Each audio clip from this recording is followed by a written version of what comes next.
सुशांत नमस्कार। 6 बज चुके हैं और वक्त हो चुका है लोकतंत्र का। मेरा नाम है अंकित त्यागी और आज बात करेंगे कश्मीर में एक एनकाउंटर जो हुआ है उसके बाद जिस तरीके का जो सवाल उठ रहे हैं उसके ऊपर सरकार ने वहां पर जो लेफ्टिनेंट गवर्नर हैं उन्होंने जांच के आदेश भी दे दिए हैं और उसी के साथ साथ अब उमर अब्दुल्ला भी मैदान में कूद पड़े हैं। इन सब बातों पे आप लेकर जाएंगे, पूरी खबर आपको विस्तार सुनाएंगे और उसके बाद ये भी बात करेंगे कि किस तरीके से जैसे एक समय में लोग चाहे नमाज हो चाहे पूजा हो उसको लेकर इतनी लड़ाई झगड़ा मचा हुआ है कि यहां पर नमाज क्यों, यहां पर पूजा क्यों। ऐसे में कुछ लोगों ने आके गुरुद्वारे में नमाज पढ़ने के लिए अपनी जगह दी है। कैसे वो सच्चे बिल्कुल भारत की तस्वीर दिखा रहे हैं उसके बारे में बात करेंगे। इन सब खबरों पर जाने से पहले फटाफट आपको एक बार फिर से दोहरा देते हैं जो खबर इस बार उत्तर प्रदेश से आ रही है। प्रियंका गांधी के जो सचिव हैं उनके ऊपर एक आरोप लगा है। अभी सुशांत बात भी कर रहे थे उस परिवार से, उन्होंने बताया कि किस तरीके से जो पीड़िता हैं उन्होंने जाके आरोप लगाया है। अब इसमें सच्चाई कितनी है कितनी नहीं है इसके ऊपर अब पुलिस को कार्रवाई करनी है और अपनी इन्वेस्टिगेशन करनी है।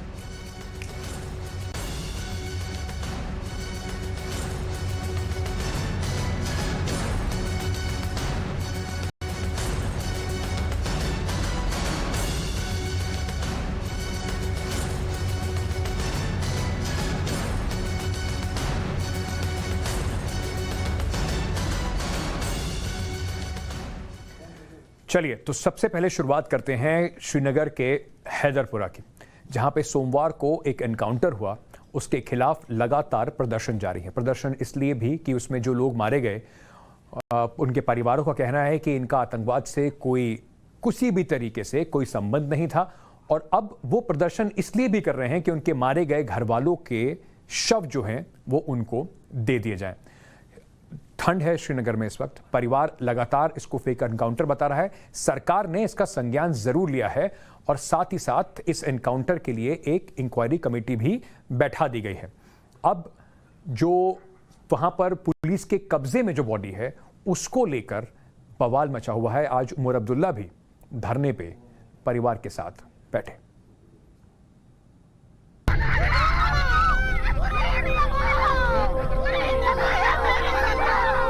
ये कश्मीर के हैदरपुरा की उस जगह की तस्वीर है जहां एनकाउंटर में मारे गए मुदस्सिर गुल की पत्नी अपने 1 साल की बेटी के साथ लगातार पुलिस के खिलाफ आवाज उठा रही है।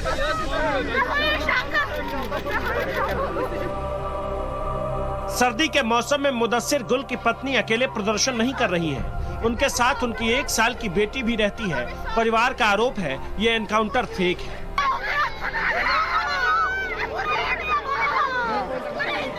पीड़ित परिवार पहले से ही मुदस्सिर गुल की डेड बॉडी लेने के लिए आवाज उठा रही है। फिर इस पर बात आगे बढ़ी तो उमर अब्दुल्ला भी धरने पर बैठ गए। हालांकि पुलिस लगातार कह रही है कि मुदस्सिर आतंकियों का सहयोगी था, लेकिन परिवार के लोग इस बात को नकार रहे हैं।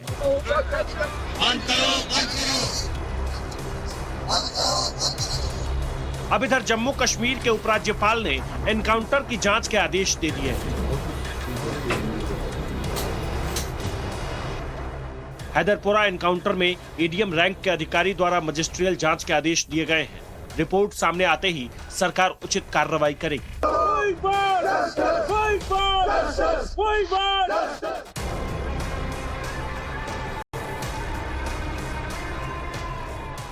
सरकार चाहे इस मसले को शांत करने की कोशिश में हो, लेकिन पीड़ित परिवार मानने को तैयार नहीं है। उमर अब्दुल्ला भी कह रहे हैं पीड़ित परिवार को न्याय चाहिए।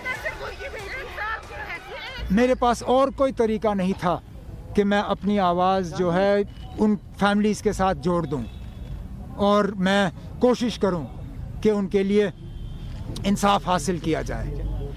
मुझे कोई इंक्वायरी से लेना देना नहीं फिलहाल।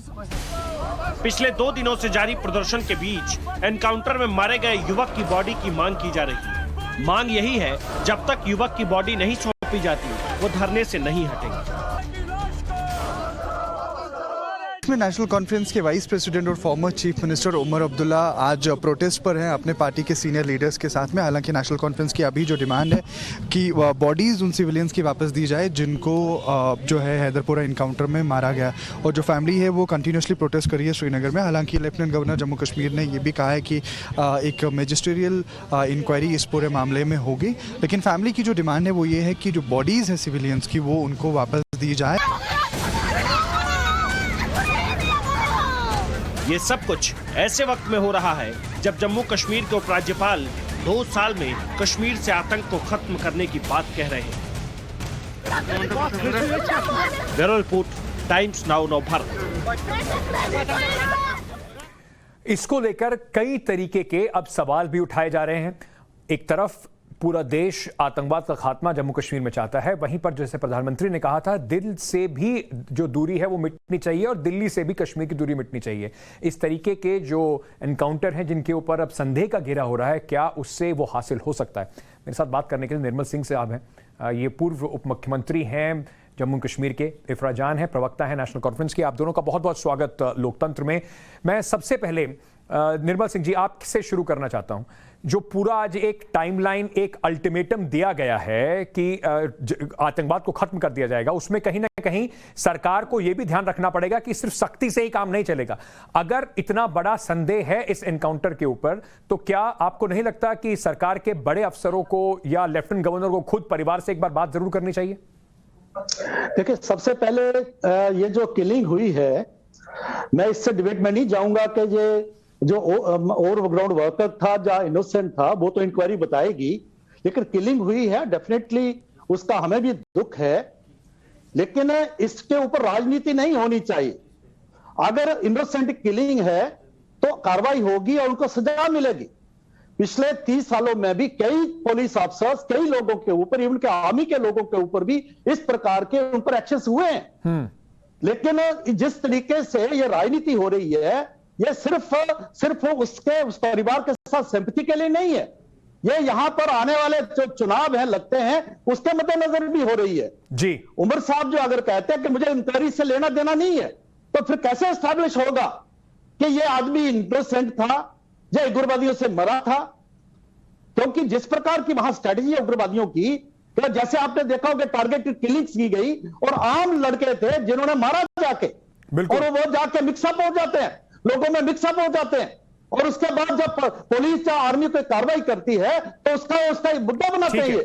तो इसलिए इनको जो जिम्मेदार लोग रहे हैं, मुख्यमंत्री रहे हैं, उनको राजनीति नहीं करनी चाहिए, इंक्वायरी के बारे में कोऑपरेट करना चाहिए और बिल्कुल शांति बनी रहे। और जो जैसे उमर अब्दुल्ला साहब खुद कह रहे थे मुझे इंक्वायरी से कोई मतलब नहीं है, तो एस्टैब्लिश कैसे होगा? जम्मू कश्मीर के अंदर जो अभी देखा गया, आतंकवादियों ने किस तरीके से वहां पर जो बाहर से आए हुए इनोसेंट लोग हैं उनको निशाना बनाया। अगर सुरक्षा बलों ने कोई कार्रवाई करी है, इस पे कोई क्लीन चिट किसी को नहीं दे रहा है, लेकिन बिना इंक्वायरी के ये कैसे तय होगा कि ये लोग उग्रवादी थे या नहीं थे? याद आता है कि मेरा कातिल ही मेरा मुंसिफ है, मुझे क्या इंसाफ मिलेगा? आप कहते हैं कि जिस सरकार ने मर्डर की, जिस सरकार पे सवाल उठ रहे हैं कि उन्होंने साफ साफ एक फेक एनकाउंटर किया है, उसी सरकार से कहते हैं कि आप लोग आके एक इंक्वायरी बिठा दीजिए और आप लोग इनको एक क्लीन चिट दे दीजिए। इसीलिए मैं भी यहाँ कहती हूँ मुझे इंक्वायरी से कोई मतलब नहीं है, क्योंकि मुझे इंक्वायरी से कोई उम्मीद ही नहीं है। और ना सिर्फ ये नहीं, इंक्वायरी से उम्मीद नहीं है तो इसका मतलब देश के कॉन्स्टिट्यूशन से कोई उम्मीद नहीं है, तो फिर किस बात की जमहूरियत की आप वहां बात करते हैं? मस्जिद में 2010 में जो फेक एनकाउंटर हुआ था, उसके बाद 6 सेना के अधिकारियों को, 2 अधिकारियों और 4 जवानों को उम्र कैद की सजा दी गई है। ऐसे और भी कई इंसिडेंट है फेक एनकाउंटर के, मैं आपको याद दिला देता हूं, जिसमें अधिकारियों को पकड़ा गया है, उन्हें उम्र कैद की सजा दी गई है, फांसी तक की सजा दी गई है। तो इरफा जान जी, अगर आपको इंक्वायरी पर यकीन ही नहीं है तो फिर ये कैसे तय हो पाएगा कि कौन आतंकवादी है और कौन नहीं?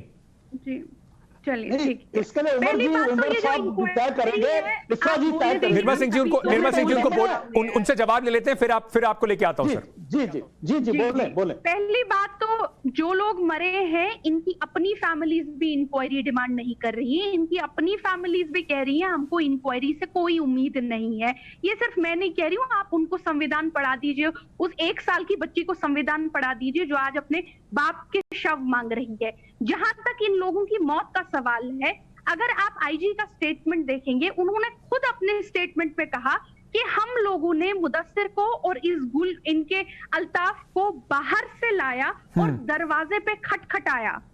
आप ये इनका स्टेटमेंट इंडियन एक्सप्रेस में आया है, जहां उन्होंने साफ साफ स्टेटमेंट लाया है कि उनको बाहर से लाया गया इन दोनों इंसानों को और इनको दरवाजों पे खटखटाने के लिए बोला गया, यानी इनको एज ह्यूमन शील्ड्स यूज किया गया। और उसके बाद आप देखते हैं कि इन दोनों की लाशें बाहर आती हैं और आप हमको कहते हैं कि आप इंक्वायरी बिठाएंगे और देखेंगे इनको गोली मार के कि क्या ये दोनों सच में नहीं तो मैडम, तो क्या तो आप क्या चाहती हैं कि क्या किया जाए? जो मतलब बिना किसी जांच के ये मान लिया जाए कि आतंकवादी नहीं थे और जो पुलिस वाले हैं, जो भी ये लोग हैं, उनको सजा मिल जाए।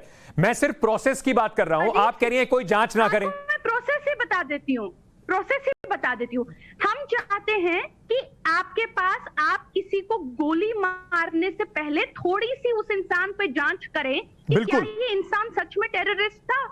आप गोली मार देते हैं दो लोगों को, जिनके दो 4 बच्चे हैं, और उसके बाद कहते हैं कि अब हम जांच करेंगे। मैं आपकी बात से सहमत हूं। अगर अधिकारियों ने यहां पर कोई गलती करी है तो उन्हें पकड़ने के लिए कुछ तो कानून में प्रोसेस लाया जाएगा ना। जो आप कह रही हैं बिल्कुल वैसे ही होना चाहिए। अगर वो नहीं हुआ है तो जिम्मेदारी तो किसी की तय करनी पड़ेगी। अगर आप ये आगे कहेंगे कि हमें चाहिए ही नहीं कुछ, तो उसके बाद जिम्मेदारी कैसे तय हो पाएगी?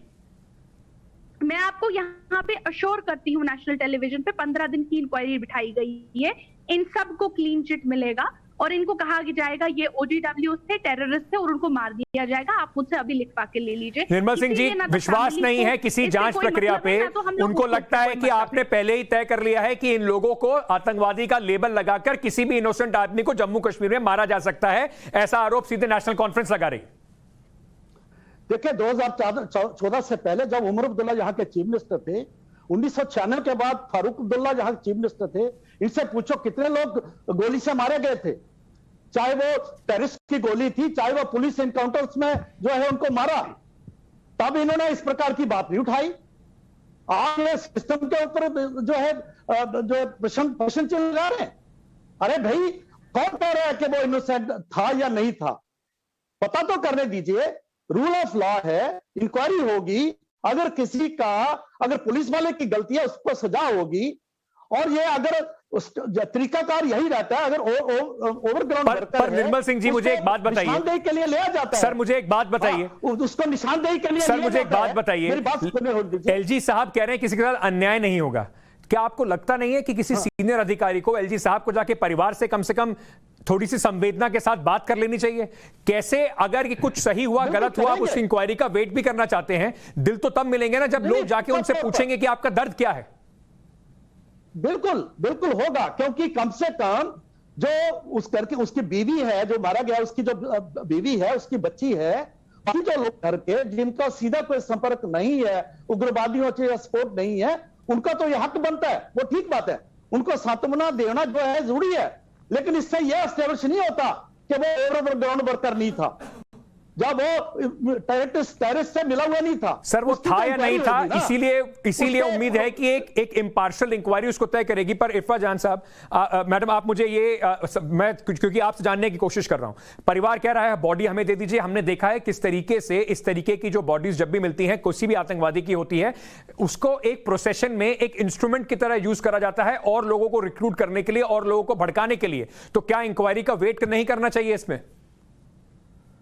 पहली बात तो फैमिली ने साफ साफ बोल दिया है कि वो प्रोसेशन बॉडी के साथ नहीं करेंगे, वो चुपचाप पुलिस अधिकारियों के साथ बॉडी को दफन करेंगे चुपचाप से। उसके बावजूद फैमिलीज को बॉडीज नहीं दी जा रही हैं। और निर्मल सिंह ने कहा कि आपके टाइम पे ऐसा होता था। साहब, निर्मल सिंह साहब, मैं आपको बोलना चाहती हूँ, हमारे टाइम पे भी ऐसा हुआ है, लेकिन उस टाइम पे लोग सड़कों पे आ जाते थे, लोगों में इतना डर नहीं था कि वो बोल नहीं पाते थे, प्रोटेस्ट कर पाते थे। आज कोई डर के मारे प्रोटेस्ट नहीं कर रहा है।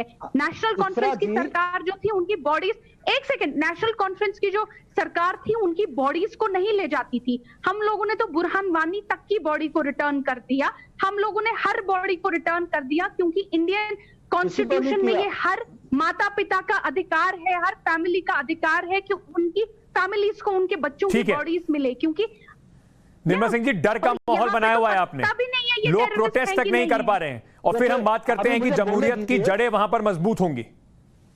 देखिए, कभी भी किसी टेररिस्ट की, ग्राउंड वर्कर की बॉडी आम लोगों को नहीं दी गई है। यह स्टैंडिंग प्रोसीजर है। इनोसेंट होगा तो दी जाती है, अगर ये एस्टैब्लिश होगा कि वो इनोसेंट था तो दी जाएगी। लेकिन ये मुझे बोलने दीजिए, आप जो है आप कौन सी क्या नहीं, आप पर क्या भरोसा है, कौन हो और आप किस प्रकार ये बात कर सकते हो? ये आपकी इस प्रकार की जो है इमोशनल बातों से, धारों से ये बातें तय नहीं होती, क्योंकि फिर ये प्रोटेस्ट होगा, बॉडी लेके जाएंगे, फिर और गोली चलेगी और लोग मारे जाएंगे जो है गोली में, फिर इनको और अपना रोटियां सेकने का मौका मिलेगा। जी, हमने उमर अब्दुल्ला के साहब के समय में भी देखा था वो bloody summer of Jammu and Kashmir, जहां पे प्रोटेस्ट कितने महीनों तक चले थे, कितने सारे इनोसेंट लोगों के घर फूंक दिए गए थे, सड़कों पर लोग खड़े रहे थे, और उससे कश्मीर को, उमर अब्दुल्ला को खुद को सेंटर से मदद मांगनी पड़ गई थी उस मामले में। तो कहीं ना कहीं इन सब बातों को, लॉ एंड ऑर्डर को सरकार को देखना होगा। देखिए, बिल्कुल लॉ एंड ऑर्डर को सरकार को देखना होगा, लेकिन जब आप इनकाउंटर किलिंग करते हैं उससे भी तो लोगों के अंदर गुस्सा बढ़ जाता है, उससे भी तो लोगों के अंदर बाधा बढ़ जाती है। एक सेकंड निर्मल सिंह जी, आप जजमेंट देती जा रही हैं, आप जजमेंट देती जा रही है नेशनल टीवी के ऊपर। आपके पास क्या सबूत है कि ये फेक इनकाउंटर है? अगर एस्टैब्लिश होगा फेक इनकाउंटर है तो पक्के तौर पर एक्शन होगा। अब मैं आप पहले से जजमेंट देती जा रही है, आप पुलिस है या जज है, नहीं आप विटनेस है, बात रखिए है, लेकिन गलत बात मत बोलिए ना। पर मैडम, फेक था नहीं था, इनकाउंटर में क्या था वो तो इंक्वायरी तय कर पाएगी। हम लोग क्लीन चिट ना दें और ना ही हम ये बात कहें कि ये बिल्कुल ठीक था, ना ही ये बात कहें बिल्कुल गलत था, तभी शायद इस पे कुछ आगे बात बन पाएगी। बिल्कुल, ये कहते हैं कि क्या आप आई विटनेस हैं। आई विटनेसेस ने आज अपने अकाउंट्स कश्मीर वाला प्रॉपर जर्नलिस्ट को दिए हैं, और अगर आप वो आई विटनेसेस के अकाउंट्स पढ़ेंगे तो वो दिल दहलाने वाले अकाउंट्स हैं। मैं चाहती हूँ कि ये पढ़ें। ये कहते हैं कि इंक्वायरी के बाद तय होगा कि क्या ये लोग इनोसेंट थे या नहीं थे। मुझे बताइए कि अगर आपको इंक्वायरी लगाने की जरूरत पड़ रही है, तो अगर आपको इतना भी आप श्योर नहीं थे, आपके पास इतने भी सबूत नहीं थे, आपने कैसे किसी पे, दो निहत्थे लोगों पे गोली चला ली? अगर ये गलत था, इसी बात को हम घुमा फिरा के वही बात कर रहे हैं कि बिल्कुल ठीक बात है, निहत्थे लोगों को नहीं मारना चाहिए था, उनके पहले इंसिडेंट्स करने चाहिए थे, लेकिन ये तो अब इंक्वायरी तय कर सकती है। एक घटना हो गई है, उसका इस्तेमाल अगर राजनीति में होगा तो उससे देश का सिर्फ नुकसान होता है। निर्मल सिंह जी, आखिरी 10 सेकंड आपको दे सकता हूं, मेरे पास समय बिल्कुल खत्म हो गया सर। देखिए, अभी यह भी तो एस्टैब्लिश होगा, ये गोली किसने चलाई? टेररिस्ट ने चलाई, जो पुलिस की है या किसकी है? अरे भाई, आप पहले से उनको जो कल, आप सुनिए ना, आप सुनिए, ये जो है ये स्ट्रेटजी रहती है, यही स्ट्रेटजी रहती है, यहाँ पर अफरा तफरी मचाने की, लोगों को इश्तिहार देने की, इंस्टिगेट करके फिर से पत्थरबाजी उस पर ले जाएगा, जाने की कोशिश, ये नहीं स्वीकार किया जाएगा। किसी भी मामले को एक इंस्टिगेशन के तौर पर कम से कम कश्मीर जैसे सेंसिटिव एरिया में इस्तेमाल नहीं किया जा सकता, और इस बात को भी बिल्कुल स्पष्ट तरीके से समझना होगा कि किसी भी व्यक्ति की जान एक बार चली जाए वापस नहीं आती। तो वहां पर अगर सुरक्षा एजेंसियों से खामी हुई है, अगर कुछ उनसे चूक हुई है, तो इसका खामियाजा भी उन्हें भुगतना पड़ेगा। एक इम्पार्शियल इंक्वायरी की उम्मीद ना सिर्फ उस परिवार के लोग, कश्मीर के लोग, बल्कि पूरा देश लगाए बैठा है इस बात जम्मू कश्मीर की सरकार से। बहुत बहुत शुक्रिया आप दोनों को हमसे जुड़ने के लिए। मैं अब इस खबर से निकल के, क्योंकि जहां पर आपको लगता है कि इतनी, कुछ लोगों का आरोप है ज्यादती हो रही है, इतने दिनों से जम्मू कश्मीर मुसीबतें ही झेलता आ रहा है और हताश हैं लोग, आतंकवाद को लेकर हताश हैं लोग, एक ऐसी खबर कम से कम अभी लेना चाहता हूं जो थोड़ा सा आपको बताए कि हमारा देश, जिस भारत की हम बात करते हैं, जिस भारत का हम दम भरते हैं, वो असली भारत है क्या। गुरुग्राम की आपसे बात करता हूं, जहां पर सार्वजनिक जगहों पर जुमे की नमाज से कुछ लोगों को इतना एतराज था कि उसको लेकर बिल्कुल आमने सामने आ गए, मार पिटाई जैसी नौबत आ गई, नमाजियों को नमाज पढ़ने से रोक दिया गया। ऐसे में गुरुग्राम के गुरुद्वारों ने अपने दरवाजे इन नमाजियों के लिए खोले। अब इस रिपोर्ट से कम उम्मीद यही है कि आपको दो तरह के लोग जरूर दिखाई पड़ेंगे। एक, जो चाहे नमाजी हों चाहे पूजा करने वाले हों, उनको लेकर आपस में बैर करा रहे हैं।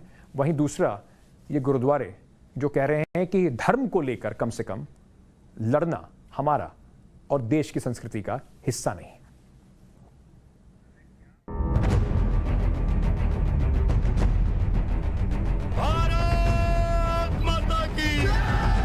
गुरुग्राम में नमाज को लेकर चले आ रहे विरोध को अब विराम मिल सकता है। क्योंकि अब सार्वजनिक जगहों पर नमाज पढ़ने की जरूरत नहीं पड़ेगी।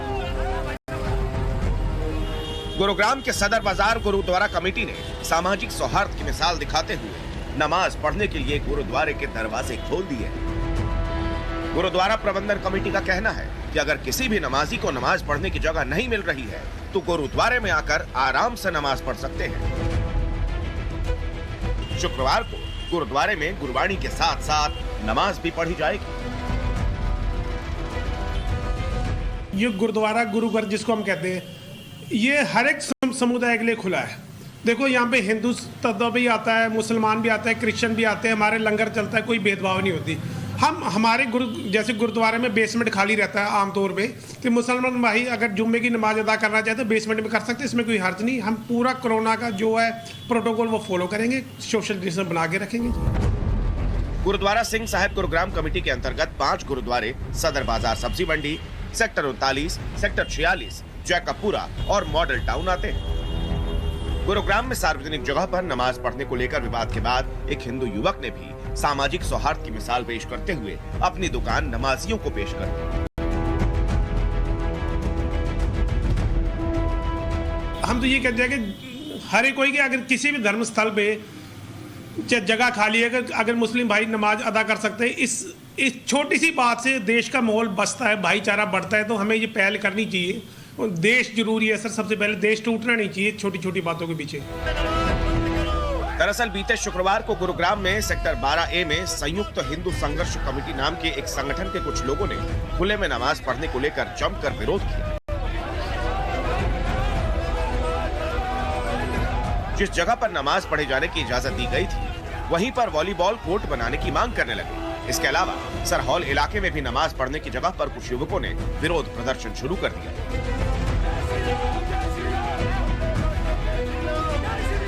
बता दें कि 2 साल पहले गुरुग्राम प्रशासन ने 37 जगहों पर नमाज पढ़ने के लिए इजाजत दी थी, जिसे अब घटाकर 20 कर दिया गया है। प्रशासन पहले नमाज पढ़ने के लिए इजाजत देती है, फिर कुछ संगठनों के विरोध के बाद इस इजाजत को वापस ले लिया जाता है। अब सवाल यही है कि जब पहले नमाज पढ़ने की इजाजत दी गई थी तो बाद में इसे वापस क्यों लिया गया।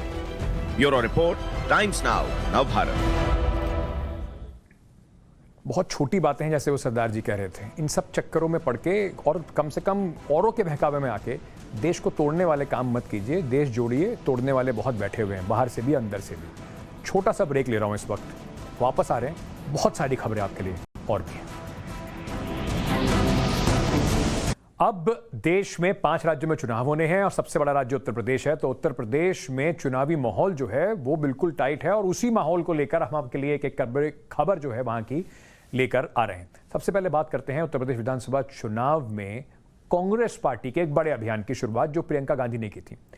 उसमें प्रियंका गांधी ने 19 अक्टूबर को कहा था कि यूपी के चुनाव में 40% महिलाओं को उम्मीदवार बनाने की बात उन्होंने कही थी। जो टिकट वो देंगी उनमें से 40% को महिलाओं को टिकट दिया जाएगा। लेकिन ये दांव जो है अब कांग्रेस के लिए उल्टा शायद साबित हो रहा है। कांग्रेस अब इस मुसीबत से निपटने के लिए नई तैयारी में जुट गई है। ये रिपोर्ट देखिए, आपको समझ में आएगा कि कैसे कांग्रेस को मुश्किल हो रही है 40% महिला कुल मिला के अपने उम्मीदवार जोड़ने में।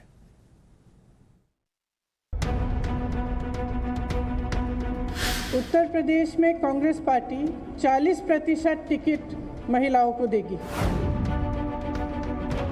प्रियंका गांधी ने यूपी में आधी आबादी को तोहफा देकर कांग्रेस की खिसकी जमीन को पाने का बड़ा दांव तो चल दिया, लेकिन लगता है अब ये उल्टा पड़ रहा है।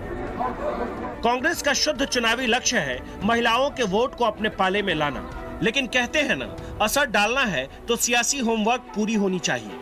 अब ये पूरा मामला ही उल्टा पड़ गया है। सियासी हालात बता रहे हैं कि कांग्रेस पार्टी उत्तर प्रदेश में महिला उम्मीदवारों की तलाश में जुटी है। 40% उम्मीदवार बनाने का ऐलान तो कर दिया, लेकिन उम्मीदवार है कहां? सुनो द्रौपदी, शस्त्र उठा लो। कांग्रेस यूपी में विरोधी पार्टियों के धार्मिक जातिगत ध्रुवीकरण को तोड़कर बंजर जमीन पर सियासी फसल उगाना चाहती है, लेकिन ये दांव अब नई चुनौती में बदल गई है। दरअसल यूपी में कांग्रेस 40% महिला उम्मीदवार ढूंढ रही है। कांग्रेस को यूपी में 161 महिला उम्मीदवारों की जरूरत है। 15 नवंबर तक महिला उम्मीदवारों से आवेदन मांगे गए थे। अब तक सिर्फ 125 महिलाओं ने आवेदन दिए हैं। ये आंकड़े बहुत कुछ बताते हैं, जिसमें सबसे मुख्य बात यही है कि क्या यूपी में महिलाएं कांग्रेस के टिकट पर चुनाव नहीं लड़ना चाहती हैं? अब इसके पीछे की वजह तलाशी जा रही है। सवाल उठ रहे हैं कि क्या कांग्रेस ने ग्राउंड वर्क के बगैर बड़ा ऐलान किया? कांग्रेस नेतृत्व महिलाओं को भरोसे में नहीं ले पाई। ये यूपी कांग्रेस संगठन की कमजोरी का परिणाम है। अब आंकड़े जिस तरह के हैं, ऐसे में सवाल ये खड़ा होता है कि प्रियंका गांधी के द्वारा किया गया वादा अब कांग्रेस किस तरह से निभाएगी। इसके लिए कांग्रेस के अंदर ही अलग अलग प्लान बनाए जा रहे हैं। ऐसा नहीं है कि कांग्रेस को अपने इस कमजोरी का भान नहीं, यही वजह है कि पार्टी इसकी काट निकालने में जुट गई है। महिलाओं से फेज वाइज आवेदन मंगाए जाएंगे। महिलाओं को पार्टी से जोड़ने के लिए मुहिम चलाई जाएगी। पार्टी नेताओं की पत्नी को भी टिकट दिया जाएगा। कई नेताओं की पत्नी ने अब तक आवेदन दिए हैं। बाकी पार्टी की महिला उम्मीदवारों पर भी कांग्रेस की नजर है। कांग्रेस जानती है जातिगत समीकरण में पार्टी टिक नहीं पाएगी। अपने सॉफ्ट हिंदुत्व के दांव के बावजूद बीजेपी से कोई मुकाबला नहीं है। ऐसे में प्रियंका ने दो दांव चला। पहला ये कि प्रदेश की महिलाओं को साधने की कोशिश की और दूसरा महंगाई बेरोजगारी जैसे मुद्दों को अपना हथियार बनाया। ऐसे में कांग्रेस अपने इस प्लान को अंजाम तक पहुंचाने के लिए नई तैयारी कर रही है। कुल मिलाकर लब्बो-लुबाव ये है कि 40% महिला उम्मीदवार की घोषणा करके कांग्रेस पार्टी फंस गई है। अब इसके रास्ते निकाले जा रहे हैं और प्रियंका गांधी की बड़ी चुनौती ये है कि वादा भी पूरा होना चाहिए और उस वादे के नतीजे भी सामने दिखने चाहिए। रंजीता झा, टाइम्स नाउ, नव भारत, दिल्ली। तो वो थी कांग्रेस की बात। अब आपसे बात करते हैं बुंदेलखंड की, जहां पर प्रधानमंत्री नरेंद्र मोदी का कल दौरा है। झांसी में जाएंगे। विधानसभा चुनाव से ठीक पहले प्रधानमंत्री अपने इस दौरे पर झांसी ही नहीं, पूरे बुंदेलखंड को विकास की योजनाओं की सौगात देंगे। अब इस तरीके के कई उद्घाटन होते रहेंगे। चुनाव आ गए हैं, इस मौसम में यही होने वाला है। रक्षा क्षेत्र को भारत में को आत्मनिर्भर बनाने पर जोर दिया जाएगा। इसी पर प्रधानमंत्री नरेंद्र मोदी जो औपचारिक तौर पर स्वदेशी रूप से डिजाइन और विकसित उपकरण हैं, उनको सुरक्षा बलों को प्रमुख रूप से सौंपेंगे। प्रधानमंत्री नरेंद्र मोदी वायुसेना के, ये मैं आपको थोड़ा बताना चाहता हूं क्या क्या वहां पर होने वाला है, क्या क्या मिलने वाला है, कल वहां पर क्या क्या दिखाई पड़ेगा। तो प्रधानमंत्री नरेंद्र मोदी वायुसेना को लाइट कॉम्बैट हेलीकॉप्टर सौंपेंगे। वहीं पर साथ ही साथ जो भारत को आत्मनिर्भर बनाने के लिए जिस तरीके का और काम है, स्वदेशी हेलीकॉप्टर के साथ साथ प्रधानमंत्री आर्मी को, जैसे आप देख रहे हैं, ड्रोन और नेवी को वॉरफेयर सूट भी सौंपेंगे। एंटी टैंक मिसाइलों के लिए जो प्रोपेलेंट बनाए जाते हैं वो भी यहां पर बनाए जाएंगे। हवा से हवा में मार करने वाली मिसाइल भी यहां पर दिखाई जाएगी। इसके बाद इसके लिए एक प्लांट लगाया जाएगा जिसकी सौगात भी प्रधानमंत्री नरेंद्र मोदी देंगे। अब इस बात को लेकर कई तरह की बातें हो रही हैं। राजनीतिक दल कह रहे हैं कि देखिए, सेना का इस्तेमाल करा जा रहा है चुनावों से पहले, पर प्रधानमंत्री और भारतीय जनता पार्टी को लगता है कि इस तरीके के बड़े ऐलान और सौगातों से उत्तर प्रदेश के चुनाव में उन्हें फायदा जरूर मिलेगा। इसके अलावा कल प्रधानमंत्री बुंदेलखंड में क्या क्या करने वाले हैं, 6,250 करोड़ की कई परियोजनाओं को वहां पर जो प्रधानमंत्री हैं वो उसका शुभारंभ करेंगे। 600 मेगावाट के गौरोठा सोलर प्लांट का शिलान्यास रखेंगे। लक्ष्मीबाई की प्रतिमा का भी अनावरण करेंगे। अटल एकता पार्क झांसी में उसका लोकार्पण होगा और 100 नए सैनिक स्कूलों की घोषणा भी की जाएगी। राष्ट्रीय स्तर पर एनसीसी ट्रेनिंग सेंटर की लॉन्चिंग भी है और साथ ही साथ मिसाइल उपकरण की यूनिट का शिलान्यास भी किया जाएगा। अर्जुन बांध का भी लोकार्पण करेंगे प्रधानमंत्री नरेंद्र मोदी। अब आपको लगेगा कि एकाएक कुछ बाढ़ सी आ गई है सौगातों की बुंदेलखंड के लिए। बुंदेलखंड उत्तर प्रदेश के चुनावी समीकरणों में एक बहुत महत्वपूर्ण भाग है। प्रधानमंत्री नरेंद्र मोदी कल कोशिश करेंगे कि इन सब योजनाओं की घोषणा के बाद बुंदेलखंड को एक उम्मीदों का सपना दिखाया जाए और बुलंदी के रास्ते पर ले जाने की जो बात है उससे वोट का रास्ता भी पूरी तरह से प्रशस्त कर लिया जाए। झांसी के इस दौरे में प्रधानमंत्री नरेंद्र मोदी बुंदेलखंड में योगी सरकार और बीजेपी के कामों का जो सबसे बड़ा ब्यौरा भी देंगे और एक चुनावी प्लेटफॉर्म तैयार जरूर करेंगे। अब मोदी के दौरे के जरिए बीजेपी बुंदेलखंड को अपनी चुनावी रणनीति की जमीन पर उतारने की कोशिश कर रही है, लेकिन बुंदेलखंड में क्यों ऐसा है कि सभी राजनीतिक पार्टियों का पूरा ध्यान लगा हुआ है, इस रिपोर्ट में देखिए।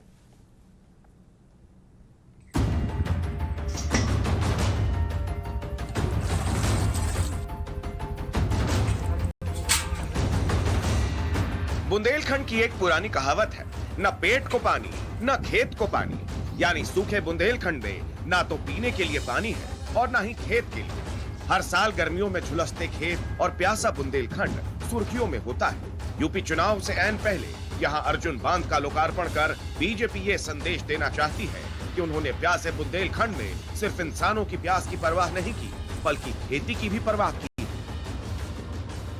विकास के नाम पर बुंदेलखंड का वोट बैंक साधने के लिए प्रधानमंत्री मोदी पहले ही चित्रकूट जिले के बीहड़ इलाके में 239 ग्राम पंचायतों के 470 गांवों में 1500 करोड़ रुपए की लागत से पेयजल पाइपलाइन परियोजनाओं का शिलान्यास कर चुके हैं। बुंदेलखंड में पानी इतना बड़ा मुद्दा है कि इस पर हर चुनाव में सियासत होती आई है।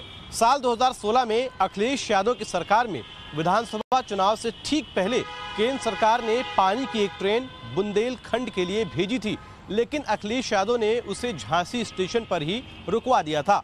अखिलेश यादव ने इसे यह कहकर खारिज कर दिया था कि प्रदेश में लातूर जैसे संकट नहीं है जो वाटर ट्रेन की जरूरत पड़े। केंद्र सरकार ने दावा किया कि वो प्यासे महोबा की प्यास मिटाना चाहते हैं, जबकि सूबे की सपा सरकार सहयोग नहीं कर रही है। अब एक बार फिर से सूबे में विधानसभा चुनाव होने वाले हैं और उससे पहले पीएम मोदी बुंदेलखंड के खेतों को पानी देने के लिए अर्जुन बांध की सौगात दे रहे हैं। बीजेपी के बुंदेलखंड प्लान में एक्सप्रेसवे भी आता है। चित्रकूट जिले के भरतपुर क्षेत्र से शुरू होकर बांदा, महोबा, हमीरपुर, जालौन और रैया होकर इटावा के कुदरौली गांव के पास आगरा लखनऊ एक्सप्रेसवे से जुड़ेगा। इस 4 से 6 लेन वाले एक्सप्रेसवे की लंबाई 296 किलोमीटर है और इसकी लागत 14,716 करोड़ रुपए है। इसके अलावा डिफेंस कॉरिडोर के जरिए भी बीजेपी बुंदेलखंड के विकास के दावे कर रही है। अब जरा बुंदेलखंड के मौजूदा सियासी समीकरण को समझिए। 2017 विधानसभा चुनाव में बीजेपी ने यहां क्लीन स्वीप किया था। विधानसभा चुनाव में 1991 में बीजेपी को यहां सबसे ज्यादा 11 सीटें मिली थी।